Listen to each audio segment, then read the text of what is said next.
I work the midnight shift at a gas station by the highway. It's a pretty easy gig. I do have some sketchy characters come in though, but they don't cause that much trouble. Aside from people stealing small items like chips or chocolate bars, the worst thing that had ever happened was people trashing the bathroom. That was until those two showed up. I didn't pay much attention to them when they walked in. My head was down in the middle of a magazine aimed towards girls. I wasn't the type to read such things, but the blurb on the front line of it enticed me. For hours, the magazine mocked me from the stand across the counter. I finally caved in and flipped to the article, 15 Things Guys Hate in Bed. I was expecting a fluff piece, but it was so graphic that the entire magazine horrified me. Who writes this crap? I mean, really? The bell chimed, saying someone had walked into the store. They had parked their car out front, but they weren't getting gas. I only gave them a glance and let my eyes drift down to the magazine once more. It was impossible not to hear what they were saying as they went to the back to the slush station. "You said we needed supplies," hissed a voice. He sounded very tense. "Snacks are supplies. You have your wallet, right?" The second man had a lighter voice. He was helping himself to a slush drink, and it sounded like he was pouring out every flavor the machine had into one large cup. "We don't have much time for this, and why the hell am I paying?" I peeked over my magazine to try and get a good look at him. The one sounded so angry I worried he might start a fight soon. The shelves of products made it hard to see him. The annoyed man was shorter than his companion. I couldn't see him because of the chip display. The other was tall enough for me to see he had pulled back long black hair, and oddly enough, sunglasses. Anyone wearing sunglasses at night was either up to no good or was trying too hard to look cool. The taller man gave a dismissive wave and started to go between the shelves, picking up bags of chips and anything else he fancied. The shorter one followed behind, nearly stomping and fuming. He stayed silent as the other man started to hand him snacks he couldn't carry due to holding a drink. My magazine was forgotten. I watched them while trying not to make it too obvious. They were the oddest pair that had come into the store for months. "You're the one who said we only had until sunrise. Just pick one already." The taller man had stopped in front of the jerky display and spent a few minutes trying to decide between two flavors. The other couldn't take it any longer and exploded. I really thought a fight was about to happen. I put my magazine down, not caring now if they saw me watching. I stood up ready to call for backup or break it up if I thought it wasn't safe. I didn't need to. All fury went down to the man's face when the sunglasses man turned and smiled at him. That was all. Just a smile. It looked like a normal expression, but even I could feel as if something was off about it. He took a step back from his tall companion, arms full of snacks, and looked away. I had never seen someone so cold silently before. I started to wonder just who the hell the taller man was. Scooping up 3 packs of jerky into his hand, they finally made it to the counter. He had already drank half his slushie by the time everything had been set down. Saying nothing, I started to scan the massive items, sneaking glances up at the pair. The sunglasses man was still smiling and unnerved me in a way hard to describe. The other man wasn't looking at me. It was so awkward I was glad when the bell chimed again, and it broke the tension a little. I heard a groan after the tinkering. I smelled the newcomer first. A sharp smell with a hint of rot. I looked over at the door and froze. The bag of chips slipped from my hand, but my body refused to move. The 2 men followed my line of sight. The smile never faded from the taller man's face, but it changed to a stressed one. The other's face turned ghost white. Finally, I was moving, rushing to the door and to the person who had just come inside. He was badly injured. His head had a nasty gash with dried blood down his face. His clothing was ruined with dirt and more old blood. He honestly looked and smelled like the dead. But he was stumbling inside, still on his feet. My first reaction was to get him to sit down and see how badly he was hurt. He needed to get to a hospital. "Call an ambulance!" I shouted, while rushing over to the injured man. My stomach turned at the sight of him, and the smell. How could someone look as bad as he did and was still standing? In my panic, I didn't even consider the 2 at the counter, that they may have had something to do with who just walked inside. When I was within arm's reach of the man, my entire body screamed at me to stop. I jerked, my feet planted on the ground, refusing to move. My brain had to catch up to my instincts and figure out why I stopped. The man didn't even notice me. He only looked beyond me with dead eyes. Truly dead eyes. The smell in his eyes were telling me something I just couldn't accept. That he was a corpse. A standing, upright, stumbling corpse. "I asked you to lock him in the car," I heard the sing-song voice of the taller man behind me. "You had the keys, how could I lock him in? Besides, he had a seatbelt on. How the hell can he undo that and open the car door?" The other man sounded shrill and in a panic. I risked a glance behind me. Mr. Sunglasses still had that smile on his face, but it looked sinister in the artificial light. He noticed me staring. In 3 large strides, he was right behind me. My only other choice was him, or the man in front of me.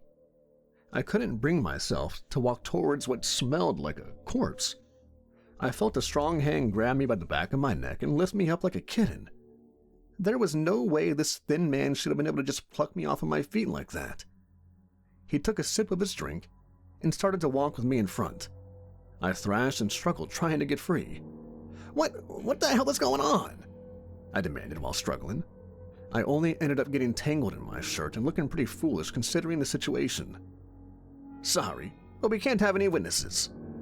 His voice was still kind, but my stomach dropped when the trunk of their car popped open. Before I could struggle free, I was tossed in the trunk and trapped inside. I looked for a latch that would open it and kicked violently at the back seat, praying it would flip open into the car. Nothing I did worked. With some horror, I realized that he must have modified his car to make sure the trunk couldn't be opened from the inside. I bumped against a spare tire and some tools meant to change the tire. I gripped the tire iron, thinking if he opened the trunk again, at least I had a weapon to defend myself. I still kicked and screamed, hoping that someone pulled into the station and either saw what happened or heard my screaming and called the police. The gas station did have cameras, but I doubted I would be alive by the time 6 a.m. rolled around and my manager showed up. After what felt like years, the car started and we pulled away onto the road. My heart sank. I truly thought I was going to die. Anyone taken to a secondary location almost always did. Suddenly the trunk felt too small. I couldn't get air. I had to force myself to calm down and try and figure things out. I had to make a plan. I could only worry about myself in that moment and not what on earth they had done to the other man that had made him look like the dead. Grasping the tire iron against my chest, I stared up into the dark trying to compose myself. From the car I heard music blaring. Music in a language I didn't know. If the music was that loud, there was no way my kicking and screaming would be heard over it. I was in the trunk of that car and literally scared stiff for over an hour. When you're in that position, an hour feels like your entire lifetime. I had just gotten a little bit under control when I heard an awful noise above the music. The car swerved and I was tossed around the trunk. We stopped moving. The music turned off. I heard muffled voices, but not what they were saying. Without warning, the trunk opened and a light blinded me. I lifted my weapon only to have it pulled from my hand. I waited, expecting to be forced out and shot. "Do you know how to change a tire?" "Uh-huh." I'm stressed. Who could blame me for that response? When my eyes adjusted, I saw that we were on the side of the road. The short man with a flashlight shining directly at me, the other man looking down at me. When I didn't give him a better answer, in a few seconds he started to close the trunk. "Wait, yes I do." I was pulled from the trunk and my weapon returned to me. I was so confused I didn't even think to use it. If I was useful, maybe, just maybe they would let me go. Under some pretty intense supervision, I looked in the trunk trying to find what I needed for the change. To my great fear and disappointment, I saw they were missing one tool. "I don't think I can. We don't have something to get the car lifted so I can roll on the new one." Sweat was stinging my eyes. I was sure the pair was just going to kill me, ditch the car and steal another one. I tightened my hand around the tire iron, thinking when was best to make a stand. And to my horror, the tall man walked over to the car, placed a hand under it, and lifted the whole damn thing off the ground. I just stared in stunned silence, not being able to accept what I was seeing. "I'm single." Still holding up the car, his face twitched and I think he was giving a wink under his sunglasses. I was still staring, mouth open when a hand on my shoulder made me jump. "Neff hits on everyone. Just try and deal with him and I'll do my best to make sure you get back to your job. The short one sounded exhausted. At least I had a name of one of them. Unable to stop myself, I looked between them utterly confused. Who the hell are you and what the hell is going on? Thankfully, they decided to actually tell me. As I worked at changing out the tire, I was told what I had been caught up in. Murray, the shorter one, owed a lot of money to a lot of bad guys. His friend, who was now rotting in the back seat of the car, won it big. Knowing they both owed a bunch of scary and bad people money, he decided to bury his earnings. He thought if no one knew the location, it would keep him alive. But after burying the loot, he went on a bender and died in a car crash. Now, Murray needed cash to save his life. His dead friend was the only one who knew the location of the life-saving money. Murray went to Neff, hearing he could talk to the dead. He had no idea that this tall stranger was the real deal. I thought he was a psychic. I don't believe in that nonsense either, but I figured he was the type to do research beforehand, pretending he was getting the information from the grave and might see something I missed. I only have 2 days left, so I was desperate. I was pretty shocked when it turned out he could make the corpse point the way to the missing cash. I would imagine something like corpse raising costs a lot. How are you going to pay him when you need to drop off the buried loot to someone else? I was almost done with the new tire and wished it was taking longer. Oh, I don't want money. I told him I would do this if he gave me a corpse, Neff explained, not looking tired for holding up a car for so long. Here I thought necromancers were the weak type. What do you want a corpse for? The question slipped out. I regretted asking it. I really didn't want to know the answer. Jeez, stop with the interrogations over here. Can't a guy have a hobby without being grilled nonstop about it? Do I ask what you do in your spare time, huh? Do I? He was being so dramatic, I rolled my eyes and caught Murray's expression. On top of the stress of dying in 2 days, unless he came up with a bundle of cash, this poor man had to deal with Neff for at least the whole day. I felt for him. Once the task was done, I tried to clean my hands on my uniform pants. The car was in driving condition and Murray got back into the front seat. The truck was open again and I gave the necromancer a desperate look. Really? I pleaded, not wanting to go back inside. If you want to ride in the back seat with the corpse, then that's fine. You put some air fresheners around his neck, but I think it's making it worse. Or I can get Maria to drive and you can sit on my lap up front. I willingly crawled into the trunk with those options. It's hard to know how much time passed in the dark. I wondered if I was just losing it. This all couldn't be real, could it? Zombies and necromancers are just fantasy. I decided as long as I lived through the night, I would believe anything until I was safe. When I was let outside again, we had stopped in front of a massive statue of an elephant. I knew what town I was in, but it didn't help me. Your corpse buddy says he buried the loot under the elephant's butt, Neff said, shovel in hand. The corpse had been set loose, but he just shuffled along. He didn't look threatening after you got past a dead person was walking around. There was only one shovel, and Murray took it to start digging. I still can't believe you can bring people back from the dead, even with him in front of me, I said, but mostly to myself. I can't bring people back. Neff's voice was somber and out of character for him. I had to look over to make sure it was him talking. He may be walking around, but he's still dead. The one unwavering truth of this world is humans die, and death is final. There is no bringing them back. Once they're dead, they're dead. No matter how much you desire to see them again, that person is gone. Humans do not come back from the dead. Humans do not live forever. If they did, they're not human. I heard Murray start digging behind us. I couldn't help but wonder again who Neff was. What in his past made him dabble in a job like that, trying to raise the dead? I wanted to ask more about him, but when he pulled out a bag of beef jerky, my eyebrow raised. You didn't pay for that, did you? It felt like I was trapped there for hours. I helped Murray dig, looking for any sign of buried cash, while Neff sat on the car with his pilfered snacks. We only had one shovel, so when Murray got tired, I would take over, thinking it would speed up the process. I was still a little scared for my life, but I had also had hope that they would just let me go after this was all over. And oddly enough, I thought Murray to be an alright guy. I wanted him to make it out of this alive. When we finally saw a dark object poke out from the dirt, we couldn't help but smile. With one final push of effort, we dug out a hefty duffel bag. Murray had wet eyes when he opened it, and I saw stacks of cash inside. He quickly closed the zipper and looked up at me. "Sorry about kidnapping you," he said to me with a small, sheepish smile. I didn't blame him for it. I had seen their zombie friend and they freaked. But after having time to think about it, there was no reason to keep me around.